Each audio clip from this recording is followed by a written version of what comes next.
عزیز طلباء و طالبات، معزز خواتین و حضرات، عزیز ناظرین، میں ایک بار پھر آموزش فارسی کی اس کلاس میں آپ کو اپنی اور خانہ فرہنگ جمہوریہ اسلامیہ ایران لاہور کی طرف سے خوش آمدید کہتا ہوں۔ آج کی اس کلاس میں ہم کچھ ضمائر سیکھنے کی کوشش کریں گے۔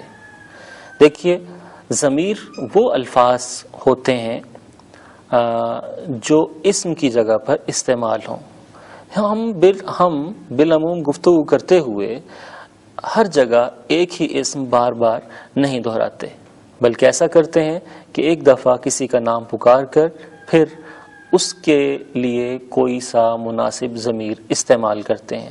جیسے میں کہتا ہوں کہ احمد میرا دوست ہے، پھر میں کہتا ہوں کہ وہ بچپن سے میرے ساتھ ہے، ہم دونوں اکٹھے پڑھتے ہیں، ہم اکٹھے اسکول جاتے ہیں۔ تو آپ نے دیکھا کہ پہلے میں نے اپنے دوست کا نام لیا، پھر میں نے اس کے لیے وہ، اور پھر ہم دونوں کے لیے ہم کا لفظ استعمال کیا۔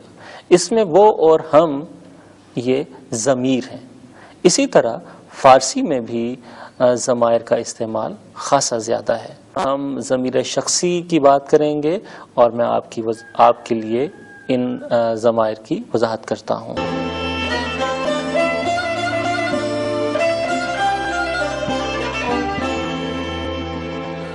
جس طرح انگریزی میں 6 ضمیر ہیں، اسی طرح فارسی میں بھی ضمائر کی تعداد 6 ہی ہے۔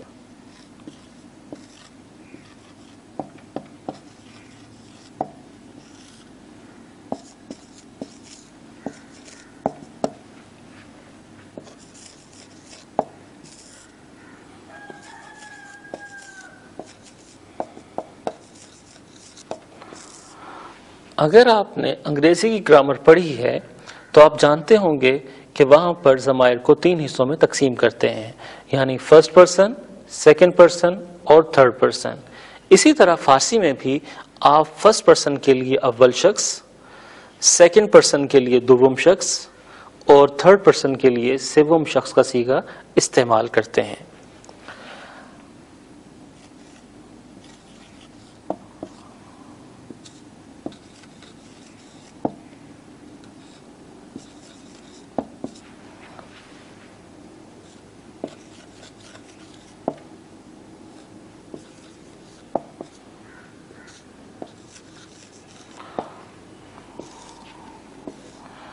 آپ نے دیکھا کہ ہم نے اول شخص، دوم شخص اور سوم شخص تینوں کو 2 حصوں میں بانٹ دیا، یعنی مفرد اور جمع، واحد اور جمع۔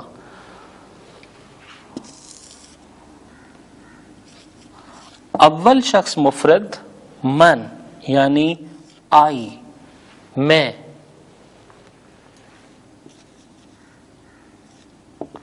اول شخص جم یا جمع کے لیے ہم ما استعمال کرتے ہیں، یعنی وہی، ہم۔ دوم شخص مفرد کے لیے تو، یو، یعنی تم۔ دوم شخص جمع کے لیے شما، یعنی آپ۔ سوم شخص مفرد کے لیے او، اور یاد رکھیے کہ یہی لفظ، یہی ضمیر او ہم مذکر اور مؤنث، لڑکا یا لڑکی، مرد یا عورت دونوں کے لیے استعمال کر سکتے ہیں۔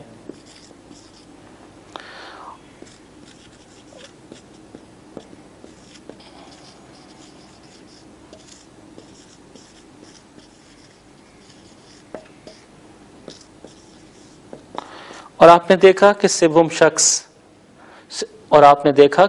شخص جمع کے لیے ہم نے ایشان کا لفظ استعمال کیا ہے، یعنی دے، وہ لوگ جو تعداد میں زیادہ ہیں۔ ہم انہیں ضمائر شخصی کا نام دیتے ہیں۔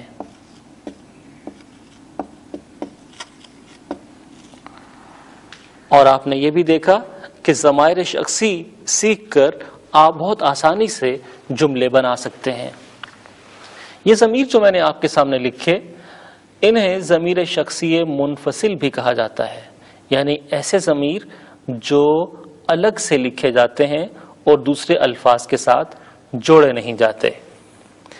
ہم اس وقت آپ کی کتاب کے درس ششم اور صفحہ نمبر 59 پر ہیں۔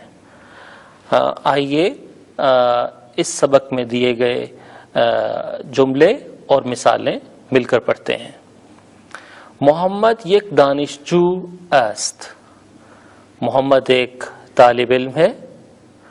او خیلی باہوش است، وہ بہت ذہین ہے۔ یہاں دیکھیے ہم نے محمد نام کی تکرار کرنے کی بجائے او کا لفظ استعمال کیا جو ضمیر شخصی ہے، اور ضمیر شخصی منفصل سوم شخص مفرد یعنی تھرڈ پرسن سنگولر۔ باہوش صفت ہے، اور باہوش ہم انٹیلیجنٹ کے لیے، ذہین کے لیے استعمال کرتے ہیں۔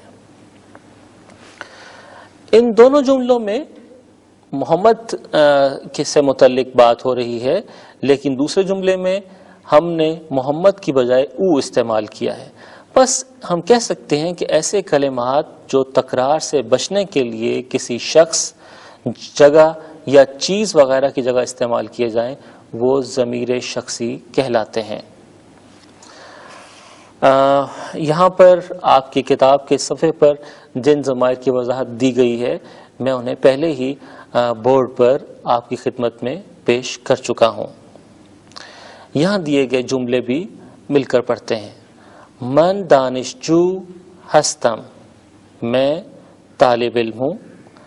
ما دانشجو ہستیم، ہم طالب علم ہیں۔ تو دانشجو ہستی، تم طالب علم ہو۔ شما دانشجو ہستید، آپ طالب علم ہیں۔ او دانشجو است، وہ طالب علم ہے۔ آنہا دانشجو ہستند، وہ طالب علم ہیں۔ دیکھیے آپ نے من، ما، تو، شما، او اور ایشان کی مدد سے نہایت عمدہ جملے بنا لیے، اور یہ جملے بنانا نہایت آسان بھی ہے اور مفید بھی۔ تو فارسی سیکھتے ہوئے آج آپ نے ایک بڑا سنگ میل عبور کیا ہے، اور وہ ہے ضمیر کی پہچان اور ضمیر کا استعمال۔ آئیے آگے بڑھتے ہیں۔